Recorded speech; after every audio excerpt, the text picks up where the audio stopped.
coming up. On the morning of July 31st, 1972, news broke of a killer explosion at Boxflat Mine, Ipswich. 4IP newsman John Knox was among the first on the scene to report the disaster. Hugh Taylor was working at Rhondda Collieries and remembers the events of that fateful day. It's Saturday, July 16, 2022, and I'm Alan Roebuck. Welcome to Ipswich Today, which acknowledges the traditional custodians of the land on which it is produced and pays respects to elders past, present and emerging. This podcast is supported by Kinetics, people-powered web hosting trusted by Australian businesses since 1999.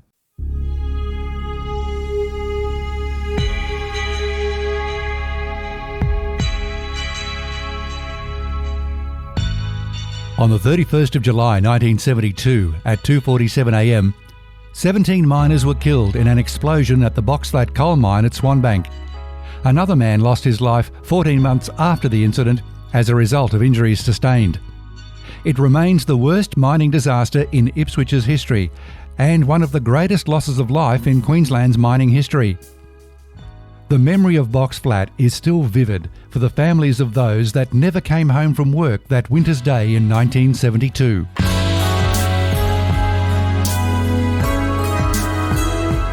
The underground explosion felt like an earthquake as it ripped through the Swanbank mine. In fact, the fire had started the day before when efforts were made to try and contain the fire.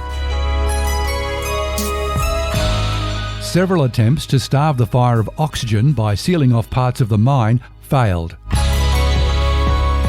After the blast, thick black smoke billowed from wreckage of the mine buildings, and it was decided to seal the mine, entombing the men inside.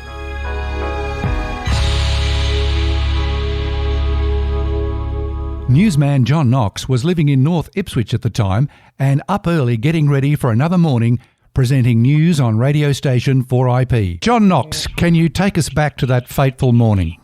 I'd just got up and I was getting ready to go to work. It was very early in the morning. I can't remember the exact time, but you would have details on that. As I put my feet on the floor, getting out of bed, I felt two kind of thumps. And I realised that was not just normal. It was an underground explosion of some sort. And I assumed that it was, quite wrongly, of course, that it was blasting to achieve some purpose. But obviously it wasn't. And I made the phone call at that time and found out what it was, that Boxflat had gone up. And so I immediately, instead of going to work, I was effectively at work because I went straight to the mine site and reported on what was happening. The people of Ipswich and district, in fact the whole of Brisbane, became fully aware of what was occurring due to the fact that I was reporting, and others too, from the site. John, if we can just put that into some context for Ipswich locals, the explosion happened at 2:47 on the morning of the 31st of July over at Swanbank, where Boxflat was. Now, where were you to feel that explosion? I was at North Ipswich, in Robert Street at North Ipswich, which is about as far north, I suppose. Yeah, as far north as you could go. Quite a distance. When was the full extent of the disaster known? Because by what you're telling me, it sounds like you were one of the first newsmen on site. Yes, I guess I was. The full extent, I guess it was, there were people on site who were talking to me. I spent a lot of the time in the car reporting by two-way radio back to the station. I can't really tell you what time it was that the full extent was known. Fairly early, I would say, mid-morning at the latest. Mind you, that's a bit of a guess because it's time muddies the waters a bit of the old memory. It certainly does, and of course communication wasn't as swift back then as it is today. Oh, heck no. No, it wasn't. But from the radio station's point of view, it was pretty quick. I got on to everything as fast as I could. And the worst feature of the whole thing, I think, Alan, was, well, I don't think I know, was when the decision was made in the middle of the afternoon on that fateful day to seal up the tomb. Well, yeah, that's what it was.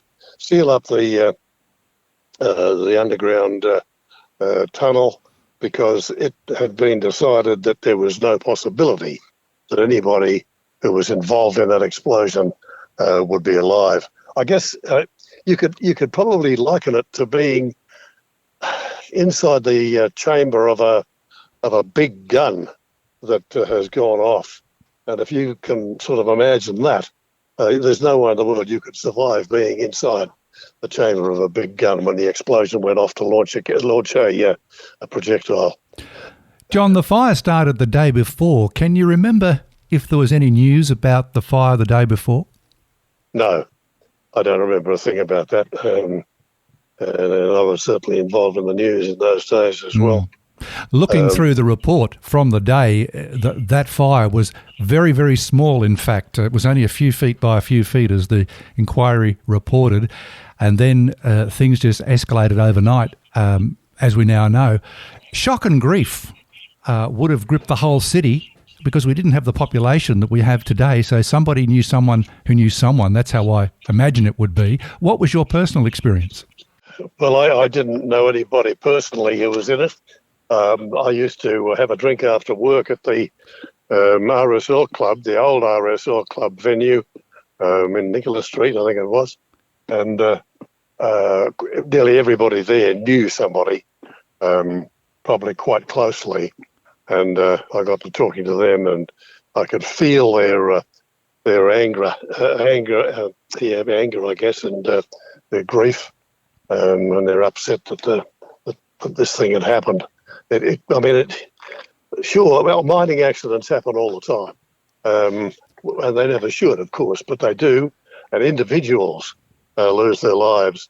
But when it's a thing on this scale, it just magnifies the grief, and it makes the thing so much more awful. Yes, it impacts not just the immediate families of the day, but their relatives and descendants, as we now know, 50 years later. Oh, yes. Not that many years ago, quite recently, in fact, I met a woman through Toastmasters here over on the north side of Brisbane, and her husband was killed in it. Her name was Muriel. I can't remember her surname at the time of the disaster, but she lost her husband in it. And she always seemed to be quite a little bit bitter about the whole thing. And not being directly close to anybody at the time when it happened, I can understand that it would have been just plain devastating. And reading the reports that came down in November 1972, it was clear that, with the benefit of hindsight, it could have been avoided, or the loss of lives could have been avoided. Yes, I got that message too when I read the report. The measures in place to avoid such a thing just weren't as recommended. And that was true of mines all over the place, not just Box Flat, but everywhere. Southern Cross and so many other mines throughout Australia, and I guess throughout the world. The explosion that actually happened was a double whammy, if you like. It was first of all the coal dust, and then the methane gas that was involved. So you didn't get just bang, you got boom, boom. Yeah, as you described. Like the first one triggered the second one. I had never been down a mine. I didn't know anything like what it was, but I did subsequently manage to get an invitation to go down into a mine. It was the Southern Cross mine that I went down in. It was, in hindsight, it was the hindsight that I had then made it all the scarier, because it was only a matter of a year or maybe 18 months since the box flat one had happened. And there I was down in the mine at Southern Cross. And it was one of the things that my guide, the chap who took me down, said. He said, "Okay, we're down at level so-and-so, or whatever it was." And he said, "Now, switch off your lamp," because we all had lamps on our heads. He said, turn your light off." And I turned it off. It wasn't providing a heck of a lot of light as it was, but it certainly was providing some. When I turned it off, it was the darkest dark that you could possibly imagine. It was nothing to even suggest any light, just plain black. You couldn't see anything, nothing. John Knox, I appreciate so much you sharing your thoughts and taking us back to 1972. Thanks, Alan.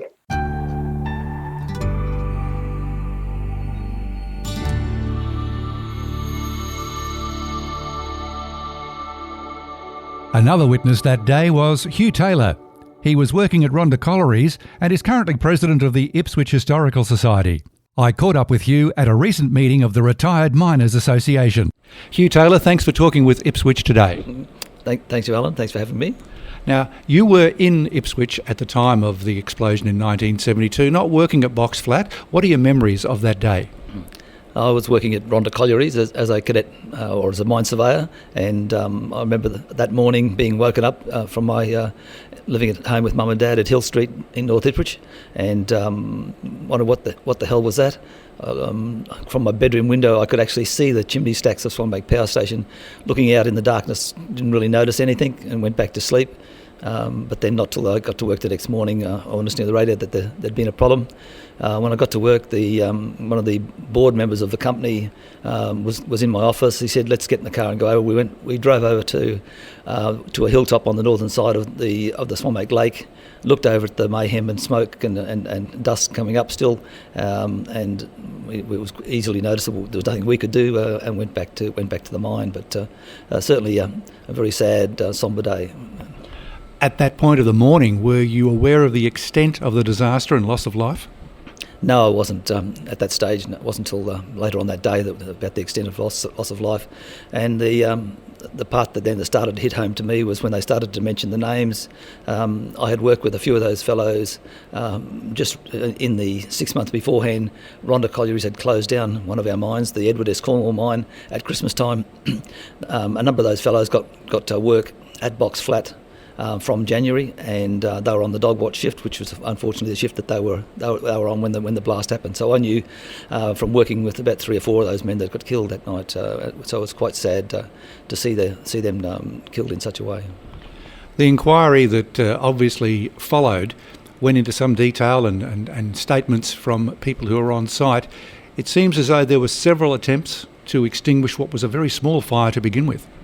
Yes, that was the astounding thing. The manager, when he first noticed it underground, when he first discovered it underground, he said it was only a very small smouldering heating that we could easily put it out.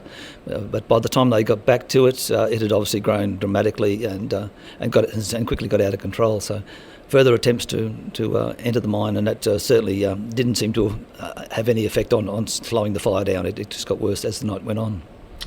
I appreciate your invitation to me here this morning to see a virtual reality presentation of the likely scenario of what led to the major explosion. I had no idea that it was such a complex mine. Basically, 2 mines, one above the other, and there were interlinking shafts which caused some circulation. Without getting too technical, would it be fair to say it was one of the most complicated fields in the West Moreton area? Yes, it probably was one of the most complicated. There were 2. It was a large mine. It had a large production mine. It had a lot of men working in those mines, and different mining sections. So they were mining from different areas of the mine, and they were mining from 2 seams.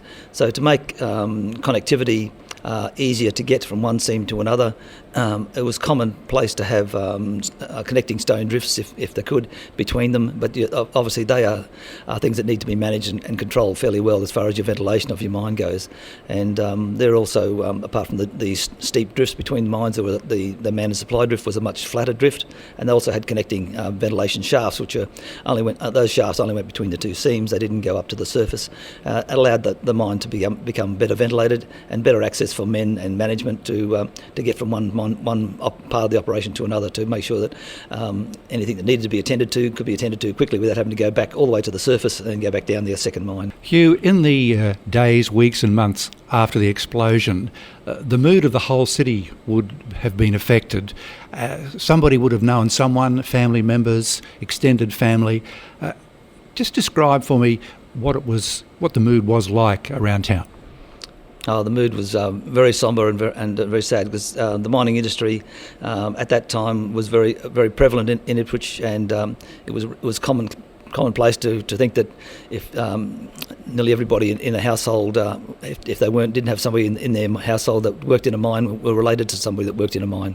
So it was very common occupation in the Ipswich area here. A lot of people engaged in either working in the mines or in sundry activities related to the mine.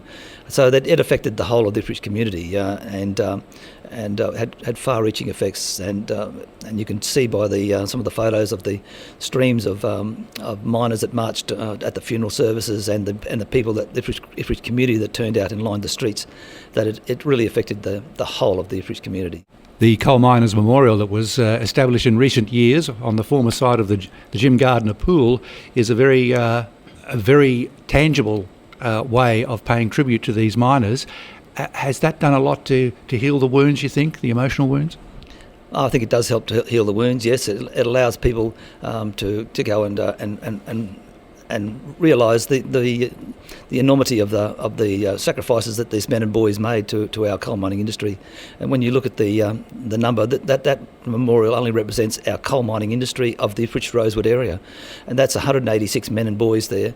And if you add up all of the other fatalities from disasters around the state, Ipswich is still the highest number of fatalities from its coalfields, and so it's quite significant. It encompasses the 18 men that were lost in Box Flat, but it encompasses all of the men that were been unfortunately lost in our mining industry. 2022 is the 50th anniversary. Can you believe it's 50 years? No, it's very hard to believe that it's 50 years. As we all say, where have the years gone? It is the 50th anniversary coming up, and it's so we want to make it a pretty significant event to remember this terrible disaster, and remember the names of those and look after the families that were affected by this. And today, 50 years on, those families are no longer just the wives and the children of those men. There's the grandchildren and the great-grandchildren of those, and even great-great-grandchildren of those men that are coming along to attend this 50th anniversary. So it affects and continues on to affect those families, and even the few fellows that are left in this area today that were there on that night. They've lived with the trauma of that terrible night for the last 50 years. No matter what counselling, not that they got any counselling back then, but no matter how much counselling they may have had or may not have had, it's something that you live with for the rest of your life, and you take it with you to your grave, because it was a very, very, very sad and a very tragic event that they would never forget. Well, let's talk about the program that's coming up on the 30th of July and the 31st of July. You're spreading it over 2 days, so it is a very significant timeline from 1972. What have you got lined up? Wanted to make it a fairly significant event, and so with that, I've got on the Saturday afternoon. I'm putting on an unveiling of a mines rescue display at the original old Boval Mines Rescue Station. Now that's being done because the Mines Rescue Station was a major part of the Ipswich community in mining. The display will start actually the week before the weekend of the 30th and 31st, and run till the weekend after the 30th and 31st. So it'll be there for 2 weeks, and we're very fortunate to have the support of the Llewellyn Motors Group, who are actually are allowing us to take over the front part of their display room in the old rescue station to put on this display. So on the Saturday afternoon, to make something of that, I'm doing a little unveiling, and at that I want to thank the Mines Rescue Service for their contributions to the Ipswich coal mining industry over the decades, because they started in 1909, and we celebrated their 110 years in 2019. And we held it at Llewellyn Motors, and they were very supportive of us, giving us that room again in 2019. They're very supportive of us giving us it again now. But more importantly, the Mines Rescue Service, they educated a lot of men and allowed a lot of men with very perhaps low education and to give them improved working practices and improved competencies that allow them to get better paid and more responsible positions within the mining industry. On the Saturday evening, there's a special dinner being held. Yes. Following the Mines Rescue unveiling display, we're having a memorial dinner at the Ipswich Racecourse, and in their events and entertainment room, where we have the Minister for Mines doing an address, and we're also having a lot of families and dignitaries attending, and the Minister for Mines, I think, as I said, will be there, and they will launching a 3D visualisation that Mark Parcell and his team, with Alan Andrews from the UK, have put together a virtual reality visualisation of the Boxflat mine, and the commentary and the video visualisation will allow the families and the people, mining industry personnel that will be there, the opportunity to actually see and understand more clearly what's happened and what led up to this terrible disaster. The ceremony to commemorate the 50th anniversary is going to be on site at Swanbank. What form will that take this year?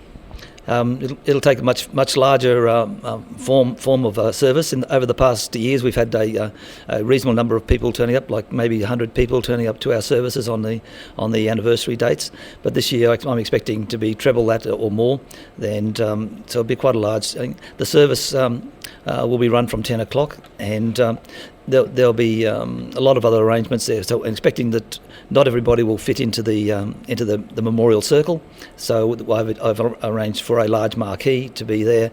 The service will be streamed from the memorial circle to the marquee, where there'll be a lot of seating available in that marquee, and the service will also be live streamed. So I have families coming from New Zealand. 10 people from the Verenkamp family alone are coming from New Zealand to be at this event, and Merv Verenkamp's wife, who's still alive and in New Zealand, who can't make the trip, she'll be able to see it live streamed on the internet. So any other families that are away that can't be on site can actually get to see this service live stream if they're made aware of the live streaming link. Yes, I would say the advice is, if you are attending, to get there early. There's not a lot of space, as you said, but a very significant memorial site for the city of Ipswich. Hugh Taylor, thanks so much for talking with Ipswich Today. Thank you very much, Alan. My pleasure. To commemorate the 50th anniversary of the Boxflat disaster, 3 events have been organised. Check the show notes for links to the details. Ipswich Today is supported by Kinetics, people-powered web hosting trusted by Australian businesses since 1999. This podcast is also listener-supported. Please make a once-only gift or regular donation to help keep it online. Just go to ipswichtoday.com.au and click the donate button on the homepage to make a payment through PayPal. Follow and stream this podcast from your favourite app, including iHeartRadio and Amazon Music Podcasts, or play Ipswich Today from smart speakers. Music is supplied by Purple Planet Music. This is Alan Roebuck. Thank you for listening.